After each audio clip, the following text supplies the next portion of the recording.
अस्सलाम वालेकुम, आप देख रहे हैं हो क्या रहा है। मैं हूं Faisal Abbasi, group editor 92 news. Irshad Ahmad Arif sahab साथ हैं। शुक्रिया इरशाद साहब, आपका प्रोग्राम में हमें ज्वाइन कर रहे हैं पाकिस्तान के मायनाज मईशतदान और साबिक चेयरमैन FBR शब्बर जैदी साहब। जैदी साहब, thank you very much for your time. आपसे गुफ्तगू करते हैं वज़ीर-ए-आज़म पाकिस्तान के ख़िताब का। पाकिस्तान के अवाम को बड़ी बेचैनी से इंतज़ार था और ये तवक्को कर रहे थे कि जो महंगाई का अफरीत है उस पर किसी न किसी तरीके से हुकूमत की जानिब से कोई ऐसा पैकेज आएगा कि इस पर काबू पाया जाए। 2 करोड़ ख़ानदानों के लिए वज़ीर-ए-आज़म पाकिस्तान ने 20 अरब रुपए के पैकेज का ऐलान किया है, जिसमें दाल, आटा और घी पर 30% सब्सिडी अगले 6 महीने के लिए जारी रहेगी जो हुकूमत देगी। अब इसका मैकेनिज़्म क्या होगा, उससे मुतालिक भी कुछ बातें सामने आ रही हैं, ये भी प्रोग्राम में जानेंगे। दूसरी जानिब ये भी तवक्को की जा रही थी कि जो IMF का प्रोग्राम है, जो IMF की शराइत हैं, क्या उससे भी कहीं ना कहीं जाके हुकूमत उनको भी काउंटर करेगी कि बोझ अवाम पे ना पड़े। वो झलक नज़र नहीं आई है। एक जायज़ा रिपोर्ट भी सामने आई वज़ीर-ए-आज़म की जानिब से, जो खिताब था उसमें बहरहाल इस सारे मामले पर बात करेंगे। इरशाद साहब, आज का वज़ीर-ए-आज़म का खिताब और ये पैकेज अवाम को हकीकी मानों में क्या रिलीफ मिलेगा? फैसल साहब, जब तक फ़ी कस आमदनी नहीं बढ़ती और वो एक ऐसी मुनासिब आमदनी जिसकी वजह से अगर कोई महंगाई होती है, चीज़ों की कीमतें बढ़ती हैं, लोकल मामलात की वजह से या इंटरनेशनल दबाव की वजह से, तो वो बोझ सहार सके आम शहरी, उस वक्त तक ये जो पैकेज होते हैं ये एक आर्जी रिलीफ होते हैं। लेकिन जब जो महंगाई बढ़ती जाती है वो बिल्कुल रिलीफ जो है ख़त्म होता चला जाता है और नतीजा ये होता है कि हुकूमत ये समझ रही होती है या हुकूमत के मुशीर समझ रहे होते हैं कि जी हम तो रिलीफ दे रहे हैं, लेकिन आम आदमी पर उस रिलीफ का कोई पॉजिटिव जो है इम्पेक्ट हो ही नहीं रहा होता। और ये एक ऐसी चीज़ है जिस पर अभी तक मेरा ख़्याल है मौजूदा हुकूमत 3 साल में कोई ऐसी बेहतर पॉलिसी नहीं दे सकी जिसकी वजह से आम आमदनी की जो फ़ी का शराय आमदनी में इजाफा हो। अगर इरशाद साहब आप इजाज़त दें तो मैं जो खित्ते से मुतालिक मेरा ख्याल है कि अगर हम शब्बर जैदी साहब से ये पूछें, दो सवालात मैं उनसे करना चाहता हूँ। एक तो ये है कि ये जो हम पैकेज मौजूदा हुकूमत दे रही है 120 अरब का उन्होंने कहा है, क्या इस पर IMF को एतराज़ नहीं होगा? और आप क्या समझते हैं कि 1000 रुपये महीना एक ख़ानदान को अगर मिल जाता है एक्स्ट्रा, तो उससे जो महंगाई के असरात हैं उस पर काबू पाया जा सकता है? जैदी साहब देखिए, थैंक यू वेरी मच, आपने मुझे बुलाया। पहली बात तो ये है कि पाकिस्तान के ओवरऑल जो IMF के साथ मामलात हैं उसके कॉन्टेक्स्ट में हम 6000 बिलियन की टैक्स कलेक्शन करते हैं, तो 30 अरब के लिए IMF वालों के लिए कोई इतनी बड़ी कंसिडरेशन नहीं होगी, तो वो हमारे पास राइट है, हम कर सकते हैं। और 30 अरब रुपए उनके लिए इस पूरे पैकेज में इररेलेवेंट है। मैं उसको बिल्कुल वो मतलब IMF इसमें हमें कोई एतराज़ नहीं करेगा। ये बहुत छोटी अमाउंट है उस पर्सपेक्टिव में। और सिमिलरली ये बड़ी छोटी अमाउंट है उस पर्सपेक्टिव में कि पाकिस्तान में 30 अरब रुपए से आप जब इसको मार्केट में डालेंगे तो जो 3-4 चीज़ें हैं उसका कितना इम्पैक्ट आप कर सकेंगे, ये भी एक बहुत रेलेवेंट बात है। क्योंकि ये मेरे हिसाब से पैकेज का क्वांटम कम है, हमें थोड़ा ज़्यादा करना चाहिए। और मैंने तो इस पे ये सजेस्ट किया था कि ये अभी हमें सजेस्ट देखना है कि ये कैसे करेंगे और कहाँ से लाएंगे। मगर मैं तो शायद आपको पता नहीं, आपने मेरी बात शायद की थी या नहीं की थी। मेरा तो सजेशन ये है कि गवर्नमेंट को 2 साल के लिए 5 अशिया को राशनिंग कर देनी चाहिए। अच्छा, और कौन सी जैद साहब कौन सी 5 अशिया की राशनिंग होनी चाहिए? 5 अशिया की राशनिंग होनी चाहिए। उसमें आटा, चीनी, चने की दाल, घी, कुकिंग ऑयल, ये और आप एक आटा, चावल, चने की दाल, घी और ये कुकिंग ऑयल, ये 5 चीजें जो हैं इसको आप राशनिंग करें फॉर द टाइम बीइंग। और मार्केट फोर्सेस जो कि आपके कंट्रोल में नहीं आ रहे हैं उनको सीधा करें और ये करें। देखें, अगर जब आप मार्केट मैकेनिज्म को नहीं हैंडल कर पा रहे हैं और जो लोग नाजायज मुनाफा कमा रहे हैं उनको आप हैंडल नहीं कर पा रहे हैं, तो उसमें राशनिंग के अलावा और कोई तरकीब नहीं होती। और इंडिया में आज भी राशनिंग होती है, अमेरिका में भी फूड स्टैम्प्स मिलती हैं, सेकेंड वर्ल्ड वॉर में भी राशनिंग हुई थी। तो ये जो हमारे जो इंग्लिश मीडियम इकोनॉमिस्ट हैं, इनके ख्याल में राशनिंग कोई बहुत बुरी चीज़ है, मगर पाकिस्तान जैसे गरीब मुल्क में जहाँ हालात हैं और जहाँ बिजनेसमैन के अंदर कोई मॉरल और एथिकल सेंस नहीं है, वहाँ हमें राशनिंग में जाना पड़ेगा। जैदी साहब ये एक गुजारिश है, कतई कलाम आप, एक तो राशनिंग का जो भुट्टो साहब के दौर में हुआ उसका एक तल्ख तजर्बा है हमें कि उस पर रिश्वत सतानी और करप्शन बढ़ी, एक तो ये उसका है। दूसरा ये है कि राशनिंग के अलावा जो आप फरमा रहे हैं कि मार्केट फोर्सेस पर हुकूमत का कोई कंट्रोल नहीं है, तो ये हुकूमत की नाअहली है या मिसमैनेजमेंट है, ये समझ ही नहीं आ रही है इनको। नहीं सर, देखिए बात इसमें ये बात नहीं है। मार्केट फोर्सेस के अंदर जो हमारा जो जब हम बिजनेसमैनों को और ट्रेडर्स को और दुकानदारों को और मिडिलमैन को और आड़तियों को किसी टैक्स सिस्टम में, किसी स्टेशन में नहीं ला सकते, तो हमें ये नहीं पता कि वो 100 रुपए कमा रहा है, 200 कमा रहा है, 1000 कमा रहा है, क्या कर रहा है। तो ये एक लिंक प्रोसेस है। और हमारा जो शटर माफिया है, जो बेसिकली हमारा दुकानदार है और हमारा मिडिलमैन है, इसने पाकिस्तान को होस्टेज बना लिया है। और मैं आपको बिल्कुल ये कैटेगोरिकली कह रहा हूं, क्योंकि मैं FBI चेयरमैन रह के आया हूं, कि ये जो होस्टेज बनाया है जो गवर्नमेंट हुकूमत को, ये कोई भी हुकूमत इससे नहीं काबू पा सकती। और तीसरी जो इसमें बात है, जो शायद आप उस तरह नहीं देखते, ये जो ट्रेडर का माफिया है, ये ट्रेडर का जो आड़तियों का माफिया है, ये जो दरमियान में मिडिलमैन है, ये सारे PMLN और नवाज शरीफ के वोटर हैं और नवाज शरीफ के और पीपल्स पार्टी के सपोर्टर हैं। अच्छा जी, ठीक है जैदी साहब।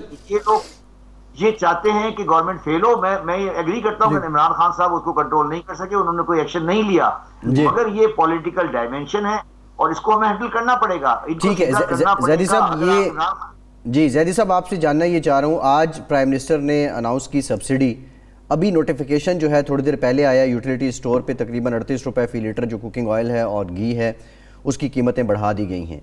दूसरा जो पेट्रोलियम मसनूआत से मुतालिक कहा कि इसकी कीमतें बढ़ेंगी, आप नहीं समझते कि महंगाई को कंट्रोल करने के लिए जो बैकबोन एलिमेंट है दैट इज़ पेट्रोलियम प्राइसेस, अगर वो बढ़ेंगी तो ये पैकेज कितना इफेक्टिव रहेगा? देखिए, मैंने पहले आपको ये कहा ना कि मैं तो पहला मेरा इंस्टेंस तो यही है ना कि 30 बिलियन रुपीस का पैकेज, इस टोटल क्वांटम ऑफ मनी जो पाकिस्तान में जितना बड़ा मार्केट है, जितनी बड़ी डिमांड है, उसमें 30 बिलियन रुपीस फंडामेंटल इफेक्ट नहीं डाल सकेगा। और उसमें हमें ये देखना पड़ेगा कि हम उसका मैकेनिज्म क्या है, हम 30 बिलियन रुपए डिस्ट्रीब्यूट कैसे करेंगे, हम एहसास प्रोग्राम के तहत देने जा रहे हैं या हम क्या करने जा रहे हैं। मैं फिर दोबारा आपको ये कहने की कोशिश कर रहा हूँ कि हमें मार्केट मैकेनिज्म में इंटरवेंशन करनी पड़ेगी। अगर हम ये बाजार मंडियों से उठा के लोगों को सस्ता देते रहेंगे तो ये प्रोग्राम फेल हो जाएगा। मैं बिल्कुल आपको कैटेगोरिकली कह रहा हूँ। Coming back to the price increase, जो आपकी प्राइस इंक्रीज आ रही है, आपने कहा बिजली में आ रही है, पेट्रोल में आ रही है, ये बिल्कुल पाकिस्तान में इन्फ्लेशनरी प्रेशर को बढ़ा रही है और हमें इसके ऊपर कंट्रोल करने की मैकेनिज्म लाना पड़ेगा।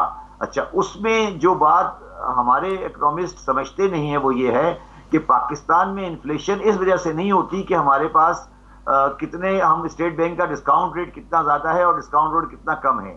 हमारे मार्केट्स के अंदर पूरा पाकिस्तान का करप्शन का पैसा लगा हुआ है, जो कि इन्फ्लेशन, वो इन्फ्लेशन लेकर आता है जो इन्फ्लेशन एक्चुअली नहीं है। और मैं ये बारहा कह चुका हूं कि अगर आप किसी भी टमाटर की कीमत ले लें, प्याज की कीमत ले लें, जो प्याज की कीमत चुनिया में होगी उससे तकरीबन 1.5 गुनी लाहौर में होगी। तो ये जो दरमियान में डबल का मार्जिन लेके चल रहे हैं और हमारा जो लिंकेज ब्रेकअप हो गया है, ये हमारे पाकिस्तान को होस्टेज बना हुआ है। इसमें इमरान खान हो या नवाज शरीफ हो या जो कुछ भी हो, ये दरमियान का जो हमारा एक माफिया क्रिएट हुआ है, इसको अगर आपने ब्रेक नहीं किया तो पाकिस्तान के आम आदमी के लिए कोई जिंदगी नहीं है। और मैं ये देख रहा हूं कि हम वायलेंस की तरफ जा रहे हैं, जो चीज़ हमें हमारे लिए अच्छी नहीं है। मैंने वो राशनिंग वाला सवाल किया था कि अगर राशनिंग पे हम जाते हैं तो क्या वो करप्शन का जरिया नहीं बन जाएगा? देखिए, मेरी बात सुने, राशनिंग के मैकेनिज्म आज जैसे जैसे आप टेक्नोलॉजी डेवलप होती जा रही है, आपके पास सिस्टम है, मगर देखिए ना, बात ये नहीं किया करप्शन का जरिया जरूर बन जाएगा, मगर सवाल ये है ना कि किसको कितना नुकसान होगा, कितना फायदा होगा।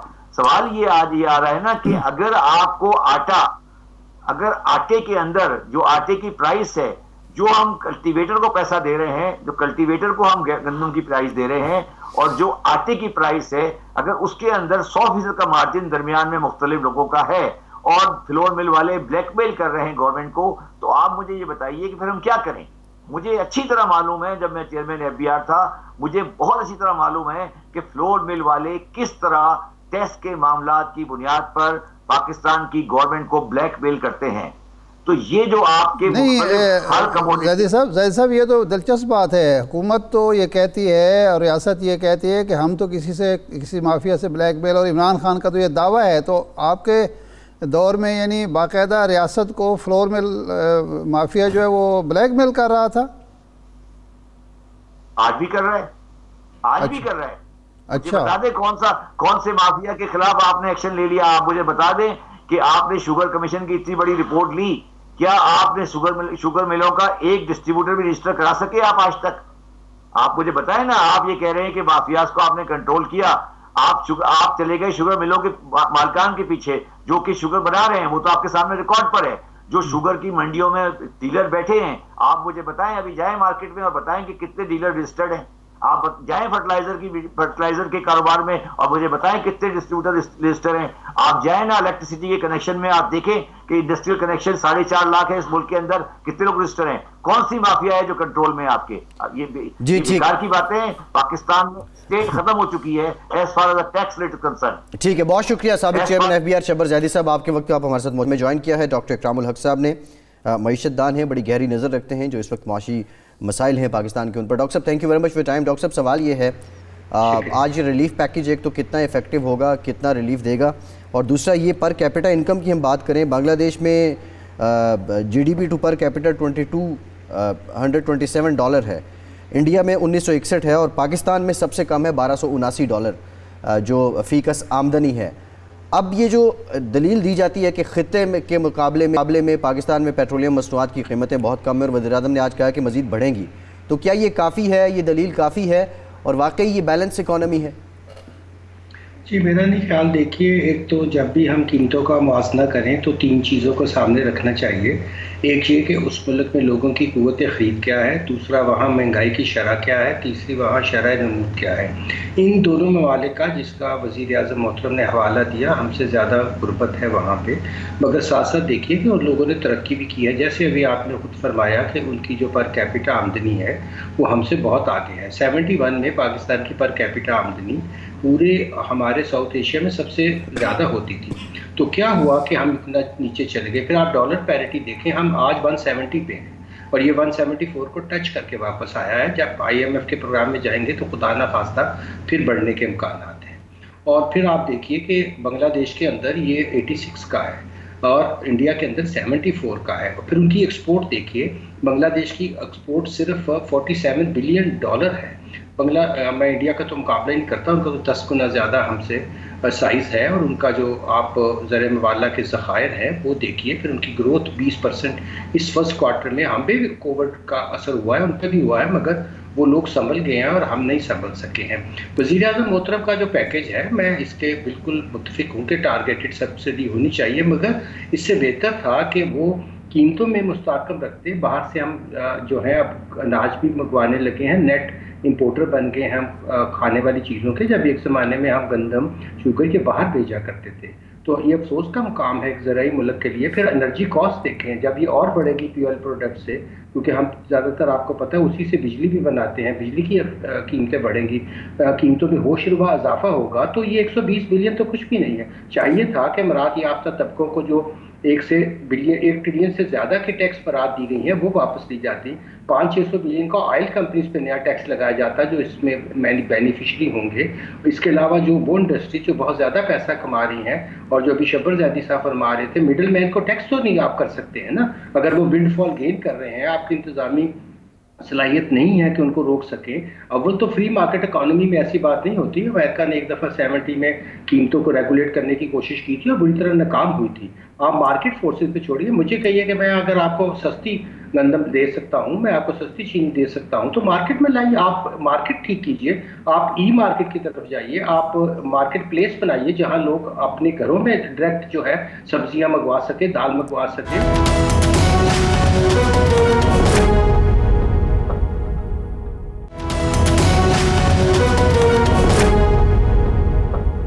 डॉक्टर साहब ये फरमाएं, जो वज़ीर-ए-आज़म साहब ने आज तकरीर की, इससे पहले भी जो कुछ कहते रहते हैं, ये उनके मुशीर उनको गुमराह करते हैं, उनको हक़ाइक़ का इदराक नहीं है, या वो एक सियासी उन्होंने अपना लिया है कि सारा मलबा माजी के हुक्मरानों पर डाल दो और या माफियाज पर डाल दो? ये नाअहली है, ये जानबूझकर ऐसा किया जाता है, या हुकूमत का बिल्कुल कंट्रोल ही ख़त्म हो चुका है?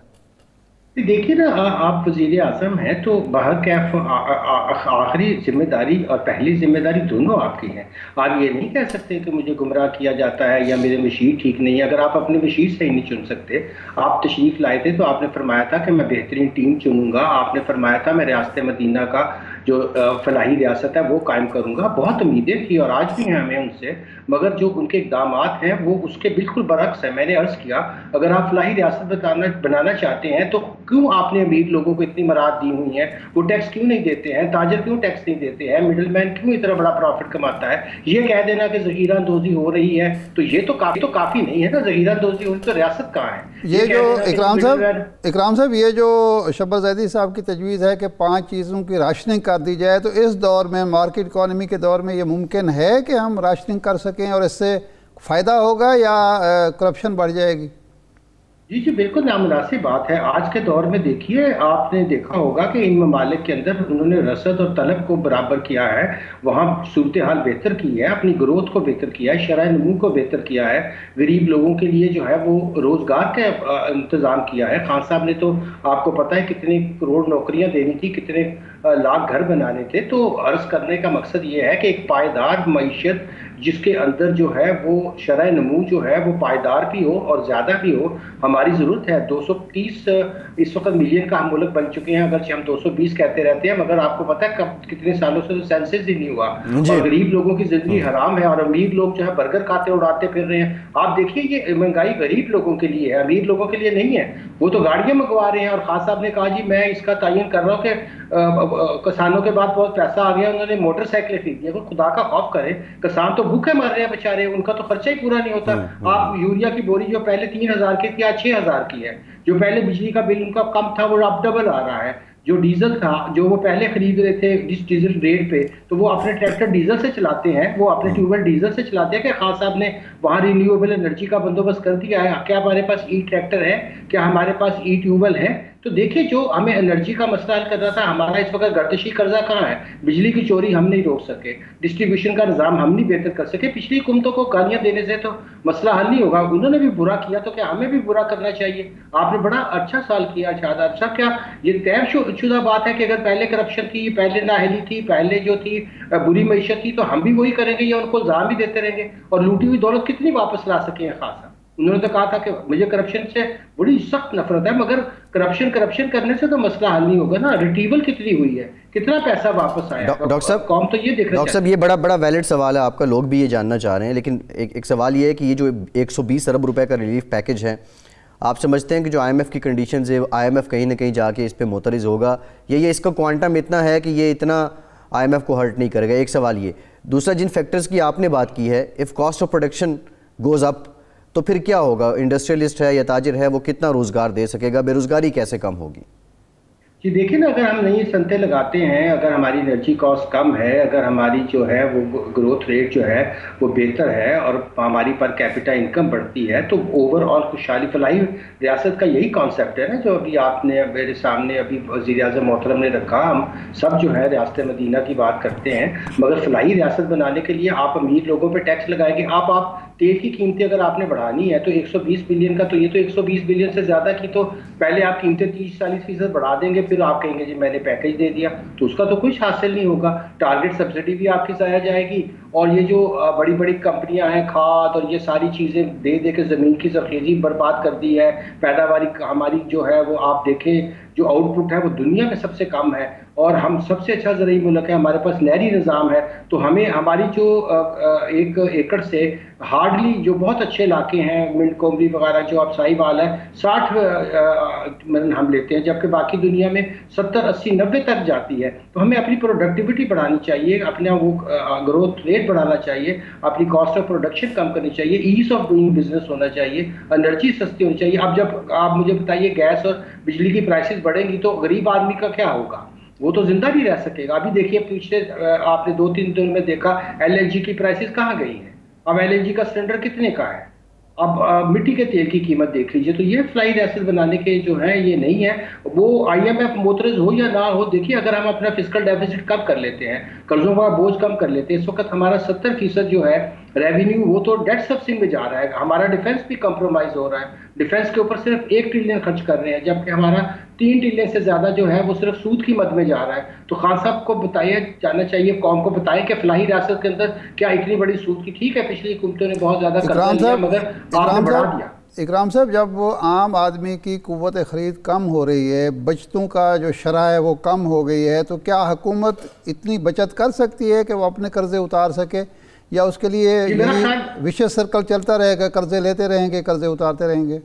जी बहुत अच्छा सवाल किया आपने। कर्जे उतारने के लिए ज़रूरी है कि हम अपना एक्सपोर्टेबल सरप्लस बढ़ाएं। अगर मेरे पास एग्रीकल्चर हो तो मैं इसी एग्रीकल्चर से ना सिर्फ आपको फूड सिक्योरिटी पैदा करके दूं, पूरे मुल्क को सस्ता अनाज और ग़िज़ाई किल्लत को ख़त्म करूं, बल्कि मैं यहाँ से $100 बिलियन का एक्सपोर्ट करूं। अगर मैं अपनी एक्सपोर्ट नहीं बढ़ाऊंगा तो मैं कभी भी अपना कर्जा अदा नहीं कर सकूंगा।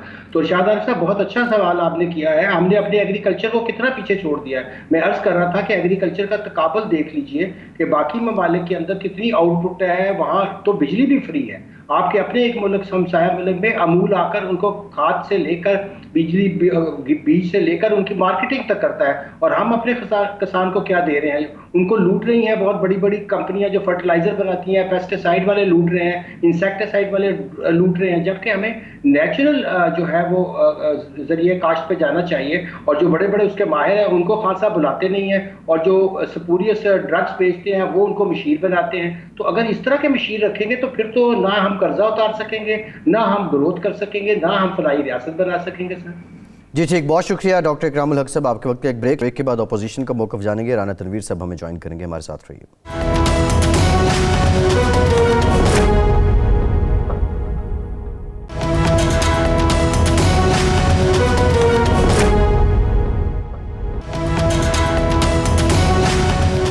ब्रेक के बाद एक बार फिर से आपका खैर मकदम करते हैं। हमें ज्वाइन किया है राना तनवीर साहब ने, मुस्लिम लीग नून के सीनियर रहनुमा हैं, सीनियर पार्लियामेंटेरियन हैं। राना साहब thank you very much for your time. आपसे गुफ्तगू करते हैं। इरशाद साहब, मुस्लिम लीग नून ने तो मुस्तरद कर दिया है ये जो 120 अरब रुपए का रिलीफ पैकेज है, और वो मुस्ताफ़ी होने का मुतालबा कर रहे हैं। लेकिन सवाल ये है कि अभी जो चल रही है खबर, जो अपडेट चल रही हैं वो ये हैं कि यूटिलिटी स्टोर्स जो सबसे बड़ा ज़रिया है राशन को लेकर रिलीफ फराहम करने का, उस पर जो घी है, कुकिंग ऑयल है, उसकी कीमतों में इजाफा कर दिया गया है। दूसरी जानिब आप 30% सब्सिडी अनाउंस कर रहे हैं। यही सिलसिला पेट्रोलियम मसनूआत के वक्त देखते हैं। ये क्या है? ये हुकूमत के ख़िलाफ़ कोई हुकूमत में बैठ के कोई साजिश कर रहा है? खैर ये तो मैं नहीं कहूँगा कि वो साजिश हो रही है, लेकिन मिस मैनेजमेंट ज़रूर है। मिसाल के तौर पर ये वज़ीर आज़म साहब जो फरमा रहे हैं, आपको याद है 2-3 पिछले प्रोग्रामों में मैं इनके वज़रा से ये बार बार सवाल कर चुका हूँ कि ये जो टारगेट सब्सिडी आप देना चाहते हैं इसका तरीक़ेकार क्या होगा, मैकेनिज़्म क्या तय हुआ है। एक आदमी है वो लाहौर शहर से के इलाके जो बाहर के इलाके हैं, मिसाल के तौर पर वो इसी इलाके में जहाँ हम बैठे हुए हैं वो यहाँ रहता है, और वो सब्सिडी लेने का क्या तरीका होगा? वो यूटिलिटी स्टोर पे उसको मिलेगी? क्या इस इलाके में उसके घर के करीब यूटिलिटी स्टोर मौजूद है? क्योंकि वो तो पूरे पाकिस्तान में मेरे ख्याल हज़ारों की तादाद में, लाखों की तादाद में भी नहीं है, और वो शहरों में हैं, देहात में भी बिल्कुल नहीं है। तो वो सब्सिडी कैसे लेगा? एक बात। दूसरा, क्या तरीका ये हो सकता है कि आप उन 2 करोड़ जो लोग हैं, आपने वो 2 करोड़ ख़ानदान हैं, उनको कोई पैसे देंगे, जिस तरह बेनज़ीर इनकम सपोर्ट प्रोग्राम है, वो कहते हैं ऐसा भी नहीं होगा। तो अभी तक तो तरीक़ेकार नहीं है, मैकेनिज़्म वज़ा नहीं है। लेकिन दूसरा जो है, ये हमेशा होता रहा है कि जी आप एक हाथ से लें और दूसरे हाथ से वापस ले लें, एक हाथ से दें दूसरे हाथ से वापस ले लें। कि अगर एक महंगाई आपने बढ़ा दी 40%, सब्सिडी आपने दे दी 30%, तो 10% तो फिर भी उसको, उस आदमी को, गरीब आदमी को नुकसान ही हो गया ना जी। आपने यूटिलिटी स्टोर पर चीज़ें पिछले 3 महीने से मुसलसल अशिया जो खुरोनोश हैं उनकी कीमतें बढ़ा रहे हैं, और ये कुकिंग ऑयल की और घी की कीमतें आप दूसरी दफ़ा बढ़ा रहे हैं। ये चंद दिन पहले भी, चंद हफ्ते पहले भी बढ़ चुकी हैं। तो यानी जो आपने ऐलान किया है उसको फौरी तौर पर वापस भी ले लिया है। अगर पेट्रोल की कीमतें आप बढ़ाते चले जा रहे हैं, कुकिंग ऑयल की कीमतें बढ़ रही हैं, आटे की कीमतें बढ़ रही हैं, बाकी चीज़ों की दालों की कीमतें बढ़ रही हैं, और उसके बाद आप सब्सिडी भी दे दें तो वो कोई हल नहीं है मसले का। इससे मुश्किलात में आप इजाफा होगा। मिनिस्टर ने कहा थोड़ा बैलेंस करें, मीडिया थोड़ा बैलेंस अच्छा करें। हाँ, ये वैसे आसान तरीन हुक्मरान कोई भी हो, हमेशा वो शीशा देख के ये नहीं सोचते कि मेरी शक्ल कैसी है। हमेशा दोष जो है वो शीशे को देते हैं कि ये हमारी शक्ल अच्छी दिखाता नहीं है। ये साजिश जो है, ये मीडिया बेचारा भी हमेशा ही ऐसा होता रहा है कि राणा साहब, गलती जो है या अपोजिशन की होती है या मीडिया की होती है, हुक्मरानों के हाथ साफ होते हैं। ये उन्होंने आज ये किया कि दोनों का काम तनकीद करना है, नहीं तो मीडिया का भी और राणा साहब एंड कंपनी अपोजिशन बिल्कुल तनकीद करना होना चाहिए। लेकिन अगर आप तनकीद का मौका नहीं देंगे तो बेचारी अपोजिशन क्या करेगी और बेचारा मीडिया क्या करेगा। मौका ही ना दें तो फिर मुमकिन नहीं होगा। लेकिन राणा साहब से पूछते हैं कि राणा साहब, ये आगाज़ इसी जो एक वेलफेयर या रिलीफ पैकेज है इससे करते हैं कि आवाम को 120 अरब का पैकेज मिल गया, अब तो अपोजिशन मुतमैन हो जाए, अब तो कोई दादो तहसीन के डोगरे बरसाएं आप। शाह साहब, मैं आपको बताऊं कि ये ना तो कोई हल है ना प्रैक्टिकल पॉसिबल है। अच्छा। ये जो बात खान साहब करते हैं, मैं तो हैरान हूँ कि बात तो ठीक है फैसल साहब वाली कि ये कौन लोग हैं जिनको मशवरे देते हैं या तरीक़ेकार। एक तो कहते हैं मेरे पास बड़े रस्तू बैठे हुए हैं, लेकिन वो तरीक़ेकार तय नहीं आज तक कर सके कि लोगों को रिलीफ किस तरह दिया जाए। लेकिन दुनिया में तो 2-4 तरीके होते हैं कि सब्सिडी भी होती है, लेकिन साथ ही साथ जो ज़्यादा ज़रूरी है, जो बाहर के मुल्कों में मिसाल देते हैं, वहाँ पे अगर प्राइसेस बढ़ती हैं तो वो जो क़ुव्वत ख़रीद है, परचेज पावर जो होती है आम आदमी की, उसको बढ़ाते हैं ताकि उस पर जो उसका असरात है महंगाई के कम हो। लेकिन यहाँ तो पीछे से कान पकड़ रहे हैं, जो टोटल वेस्ट होती है। मैं आपको मिसाल देता हूँ कि इन्होंने यूटिलिटी स्टोर पे बड़ा पंप इन किया पैसा, हत्ता कि जब मुझे पता चला कि कोई 1200 अरब का आया है बाहर से कोरोना का पैकेज मुख्तलिफ अदारों से, मुख्तलिफ मुल्कों से, तो उसमें जब मैंने देखा तो काफ़ी बंदर बांट हुई थी 1200 की, कोरोना के लिए आया था, लेकिन इन्होंने उसमें यूटिलिटी स्टोर को 50 अरब रुपया इन्होंने दिया। अच्छा। लेकिन हुआ क्या, यूटिलिटी स्टोर वाले जो हैं उन्होंने जिस तरह फैसल साहब बात कर रहे थे, आप देखते हैं 2-3-4 महीनों में प्राइसेस बढ़ाते रहते हैं। तो यूटिलिटी स्टोर वाले एक दफ़ा मेरे पास आए तो मैंने, वो एमडी साहब थे वो छोड़ गए हैं, उन्होंने कहा कि जी जब से मैं आया हूँ मैंने लॉस कम कर दिया। अच्छा। मैंने कहा आपका काम लॉस काम करना नहीं है, आपने रिलीफ देना है लोगों को, क्योंकि यूटिलिटी स्टोर इसलिए नहीं है कि आप कोई कमर्शियल एक्टिविटी करेंगे। तो अगर आपने उसकी प्राइसेस बढ़ा के लॉस कम किया है, लोगों को रिलीफ या उनको जो थोड़ी सी एक गुंजाइश मिलती थी उसको कम किया है, तो उसका तो फायदा ही कोई नहीं है यूटिलिटी स्टोर का। तो कोई, मैं समझता हूँ कि ये कहते हैं अच्छा यूटिलिटी स्टोर का जो लॉस है चोरी का, लॉस है जो प्रोक्योरमेंट आप करते हैं, परचेज करते हैं, उसमें अगर आप ठीक काम करें, ये तो लंबी बहस हो जाएगी। लेकिन कहने का मकसद ये है कि इन्होंने पैसे दे के देख लिए, लेकिन कहीं भी उसके असरात नहीं आए। इन्होंने पैकेज की बात करते थे कि पता नहीं कितने 1100 अरब या कितना हमने किसान का या एग्रीकल्चर सेक्टर में कोई एक पैकेज दिया है, लेकिन हुआ क्या, अभी जो इनपुट्स हैं या जितने भी वहाँ पे रिलेटेड चीज़ें हैं वो कहीं की कहीं चली गई हैं।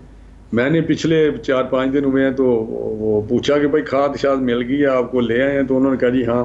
मैंने कितने की ली है? तो कहते हैं 8000 का DAP का तोड़ा लिया है, जो इसमें था बैग 7000 में, जो जिस पे चीखो पुकार थी 8000 का, मैं बता रहा हूँ आपको।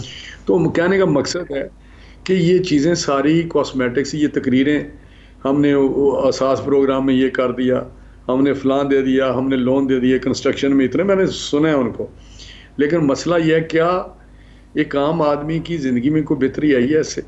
अगर बेहतरी नहीं आई तो आप 10,000 बातें करें, कोई नहीं मानेगा कि आप किस तरह करते हैं जी। वो जहाज़ का किराया, बहरी जहाज़ का किराया जो फ्रेट है कार्गो का बढ़ गया, वो भी आपने सुना कि 300-350% बढ़ गया। भाई इससे लोगों को कोई मसला नहीं है, मसाइल उनके और हैं, उनके कोई इससे नहीं है। आप जब तक कोई ऐसा मैकेनिज्म आप समझते हैं, देखिए इसमें कोई शक नहीं, बाहर चीज़ें महंगी हुई हैं, इसमें कोई शक नहीं कि आपने डी वैल्यू किया ऐसा जैसे थोड़ा सा और फ़र्क पड़ा है कीमतों पे। लेकिन बात यह है कि क्या जो बीच में एक तीसरा फैक्टर है जो आपके हाथ में है उसको आपने कंट्रोल किया है? जिस तरह भी शब्बर ज़ैदी साहब आपके पास बात कर रहे थे, बात तो ठीक कर रहे थे, आपके पास में कोई चीज़ ही नहीं। वो तो कह रहे थे नून लीग के बंदे हैं जी, उन्होंने तो स्टेट अवे का नून लीग के लोग, उन्होंने ये कहा। लेकिन राना साहब वज़ीर आज़म भी ये कहते हैं कि पीपल्स पार्टी के और मुस्लिम लीग के जो लीडर पैसा लूट के बाहर ले गए हैं वो अगर आ जाए तो फिर ये महंगाई ख़त्म हो सकती है। असल ज़िम्मेदार आप लोग हैं, हुकूमत का कोई कसूर नहीं है उसमें या इमरान खान का।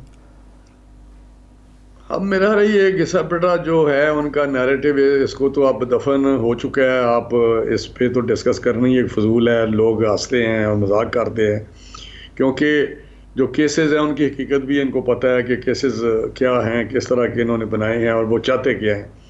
लेकिन मैं समझता हूँ इसको छोड़े, सही जो प्रैक्टिकल एक ग्राउंड रियलिटी उसमें आए कि लोग सोचते क्या है।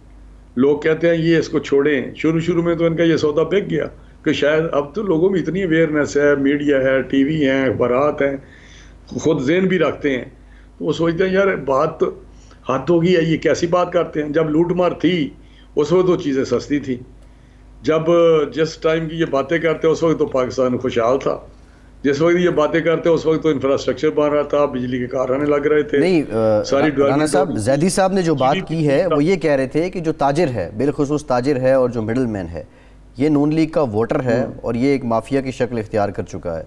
और वो ये भी कहना चाह रहे थे इनकी डोरियाँ आज भी शायद नून लीग ही हिलाती है। तो क्या ये हकीकत है कि ये आपके कंट्रोल में है ये ताजिर लोग? अगर ताजर हमारे कंट्रोल में हैं, हमारे वोटर हैं, अगर ये सारी कम्युनिटी हमारे कंट्रोल में है तो इनको वोट कहाँ से मिले हैं जो कहते हैं हमें वोट मिले हैं? तो फिर बात हमारी माने ना कि इन्होंने धांधली से आए हैं और ये सिलेक्टेड हैं और सारे ये ना बातें करें इस किस्म की।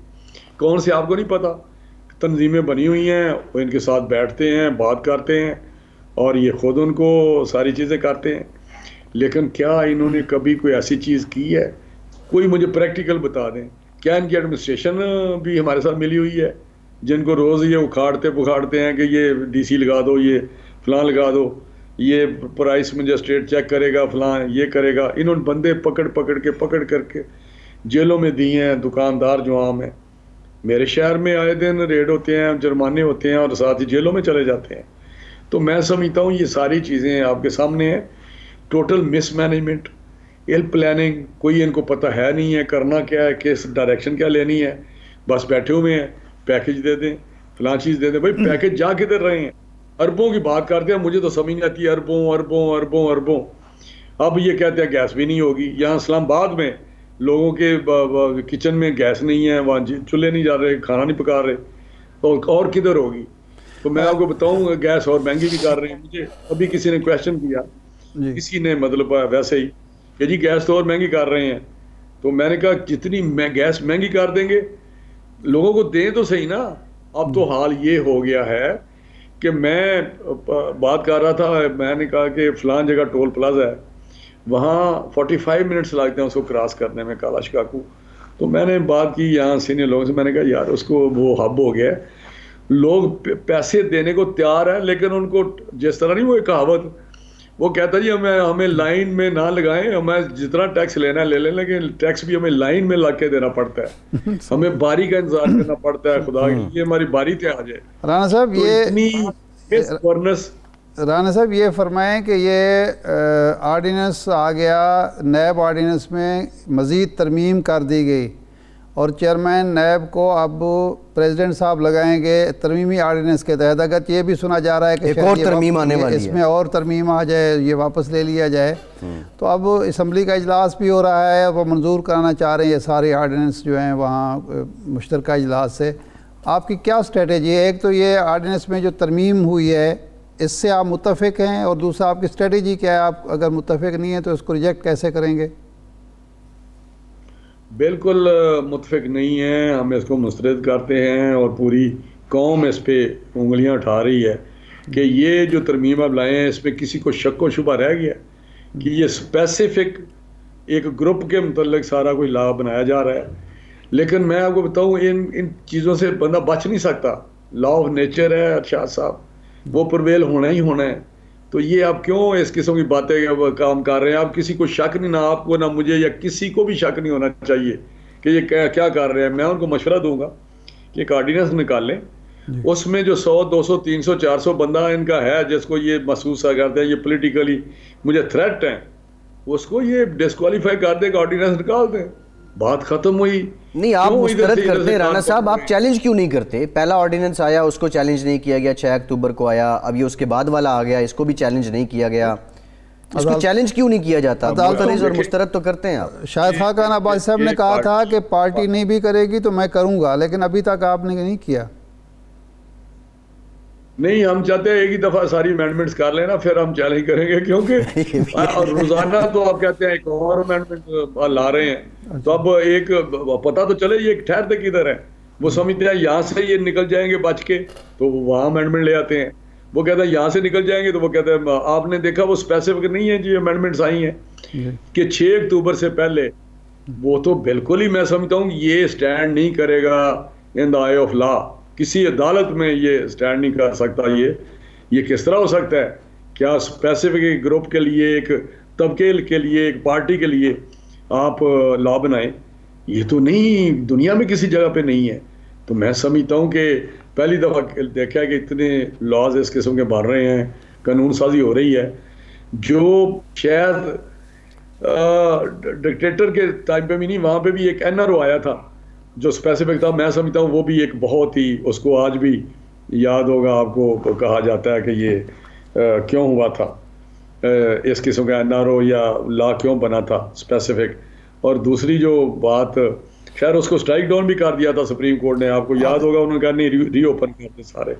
लेकिन एक जो एक साहब ने तरमीम की थी कि अपना नाम कॉन्स्टिट्यूशन में लिखा था, अच्छा, वो भी उस वक्त भी बड़ा क्रिटिसिज्म है। राना साहब आखिरी सवाल ये है, राना साहब आखिरी सवाल ये है कि मियाँ साहब अब आ रहे हैं हालात, तो अब मेरा ख्याल है आप लोग समझते हैं कि बेहतर हो गए, कंटोनमेंट के जो इलेक्शन हुए उसमें भी शफाफियत आ गई, तो अब वापस आ रहे हैं मियाँ साहब?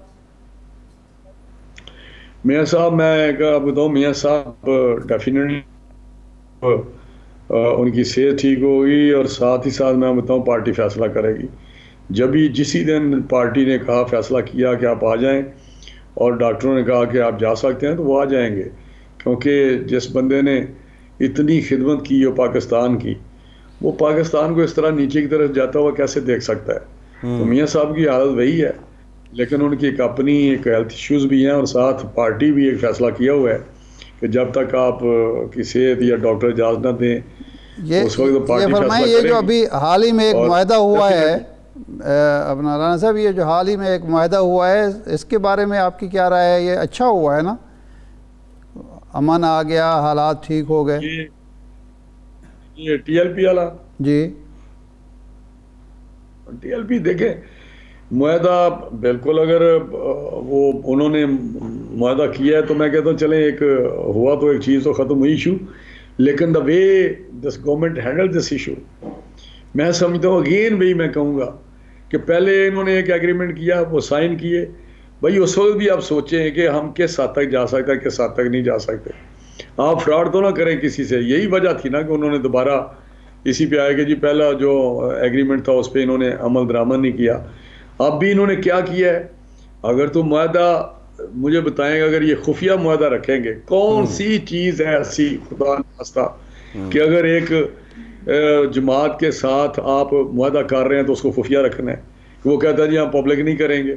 हमें वो तो कहते हैं जी 10 दिन पब्लिक नहीं करेंगे ताकि ओपन डिबेट ना शुरू हो जाए, पब्लिक डिबेट ना हो जाए, आमद दरामद हो जाए तो फिर ओपन कर देंगे। नहीं, और कुछ बात पैदा होते हैं। नहीं, ये कोई बात है? ये मुआहदा एक पब्लिक प्रॉपर्टी है, हर बंदा कंसर्न है उससे। 10 दिन नहीं करेंगे, नहीं करेंगे। मैं समझता हूँ कि पता नहीं कौन से इनके साथ लोग हैं जो मशवरा देते हैं। जी, अगर अच्छा मुआहदा किया राना साहब, तो डिबेट आप मुतालबा नून लीग का भी ये है कि इसको पब्लिक किया जाए, आज बाज़ाब्ता तौर पे भी कर दिया गया। बहुत शुक्रिया राना तनवीर साहब, आपके वक्त का एक ब्रेक के बाद ये आपको बताएंगे कि नैब ने जो अब तक रकम रिकवर की है वो वजारत ख़जाना जो कह रहा है कि कहाँ जमा हुई है, हम आपको बताएंगे कि कहाँ जमा हुई है। ब्रेक के बाद हमारे साथ रहिए।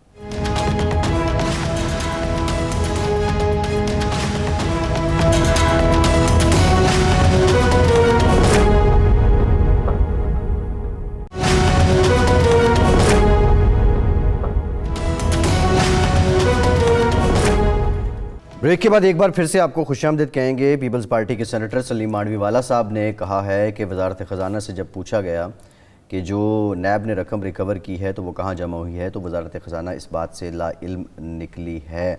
वजारत ख़जाना ने कहा कि जो बजट नैब को देते हैं वो तो हमें पता है, लेकिन जो वहाँ से रिकवरी हुई वो हमें मालूम नहीं है। इरशाद साहब, ये रकम कहाँ जमा हुई? देखें, नैब जो रिकवरीज़ करती हैं वो 3 तरह की होती हैं।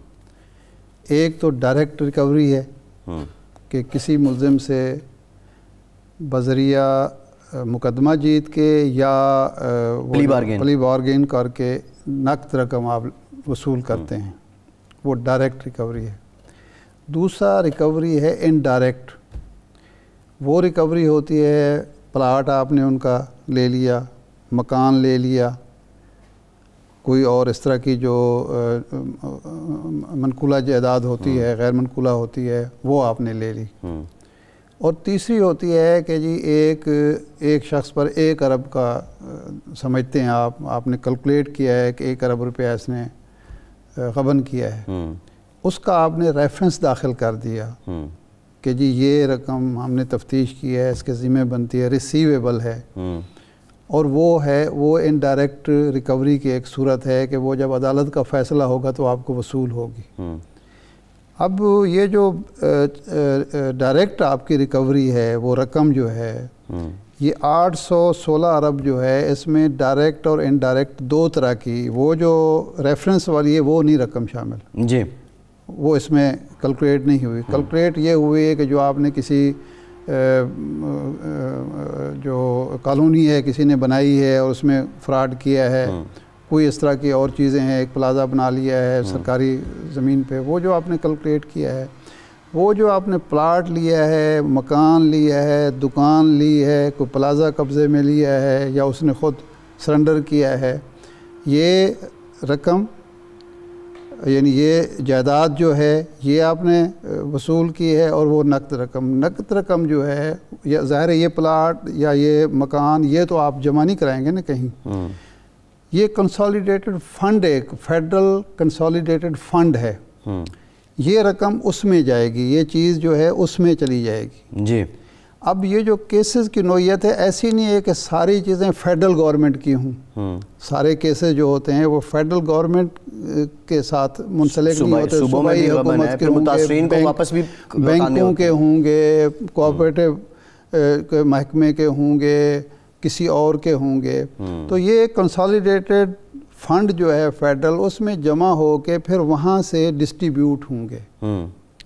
जो बैंक की रकम है बैंक को चली जाएगी, जो सूबाई हुकूमत की है सूबाई हुकूमत को चलेगी, जो इनफरादी तौर पर किसी के डायरेक्ट दे सकता है न, वो उनको चली जाएगी, लेकिन ये पहले जाएगी फेडरल कंसोलिडेटेड फंड में। अब मैं हैरान हूँ कि वजारत ख़जाना का तर्जमान अगर ये जवाब देता है उस स्टैंडिंग कमेटी में कि हमें इल्म नहीं है, उसको ये तो इल्म होना चाहिए कि फेडरल कंसोलिडेटेड फंड क्या होता है और इसकी डिस्ट्रीब्यूशन का तरीक़ेकार क्या है। अब इस पे सर वजारत ख़जाना पीटे या नैब पीटे? असल में या कमेटी पीटे? हमारे यहाँ एक अजीब व गरीब सूरत हाल पैदा हो गई है। मैं समझ नहीं आती कि भाई यानी हुकूमत का एक महकमा है, एक इदारा है, उसका एक तर्जमान है और उसको पता ही नहीं है इन चीज़ों का। उनको होना चाहिए, मालूम होना चाहिए कि भाई ये तरीका नहीं है कि वो पैसे अगर लेंगे तो जाके वजारत ख़जाना में जमा करेंगे, लें जी हमने पैसे वसूल कर लिए, ऐसा नहीं होगा। ख़ुद वजारत ख़जाना जो वसूलियाँ करती है वो भी तो कई तरीक़ों से वसूल होती है ना। तरीक़ों से होते हैं। डायरेक्ट तो सारा कुछ, सारे टैक्स जो हैं, यानी बाज़ टैक्स वफाकी हुकूमत जो है वो वसूल करती है सूबाई महकमों के ज़रिए। जी बिल्कुल ऐसे है, बिल्कुल ऐसे है। फिर वो कल को कहेंगे जी हमें तो इसका नहीं पता। अच्छा इरशाद साहब, ये तो आपने बड़ा वजाहत कर दी इसकी कि जो कंसोलिडेटेड फ़ंड है उसमें ये पैसे जाते हैं और मैकेनिज़्म भी बता दिया। इत्तला ये है कि जो नैब तरमीमी ऑर्डिनेंस आया उसमें चेयरमैन नैब को हटाने का इख्तियार सदर को दिया गया था, अब वो वापस लिया जा रहा है और सुप्रीम जुडिशल काउंसिल को फिर से तफवीज़ किया जाएगा। ये क्यों करवटें ली जा रही हैं?